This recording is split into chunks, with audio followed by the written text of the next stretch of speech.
નમસ્કાર, આપ જોઈ રહ્યા છો નેશન પ્લસ ન્યૂઝ. હું છું આપની સાથે હિરલ પંડ્યા. વડોદરાના હૃદયસમા અને સહેલાણીઓથી ધમધમતા કમાટી બાગના ગેટ નંબર 2 પાસે એક અજાણ્યા પુરુષનો લોહી લુહાણ હાલતમાં મૃતદેહ મળી આવ્યો છે. કમાટી બાગ ગેટ નંબર 2 પાસે એક આધેડ વયના પુરુષનો અર્ધ લોહી લુહાણ હાલતમાં મૃતદેહ પડ્યો હોવાની જાણ સ્થાનિકોને થઈ હતી. આ અંગે કંટ્રોલ રૂમમાં મેસેજ મળતા જ સયાજીગંજ પોલીસ સ્ટેશનનો કાફલો તાત્કાલિક ઘટના સ્થળે દોડી આવ્યો હતો. પોલીસે પ્રાથમિક તપાસ કરતા મૃતકના મોંમાંથી લોહીની ઉલટીઓ થઈ હોવાના અને આસપાસ લોહીના નિશાન મળી આવ્યા હતા. આ આકસ્મિક મોત પાછળ કોઈ ગંભીર બીમારી જવાબદાર છે કે પછી આ કોઈ ગુનાહિત કાવતરું છે તે દિશામાં પોલીસે તપાસ લંબાવી છે.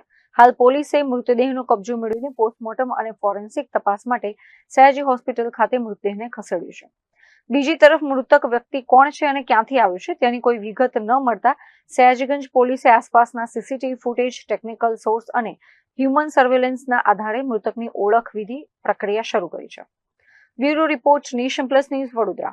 સમાચારોનો સતત અપડેટ મેળવવા માટે અમારી નેશન પ્લસ ન્યૂઝની યુટ્યુબ ચેનલને સબસ્ક્રાઇબ કરો, બેલ આઇકન દબાવો અને જોડાયેલા રહો ફેસબુક, ઇન્સ્ટાગ્રામ અને ટ્વિટર પર.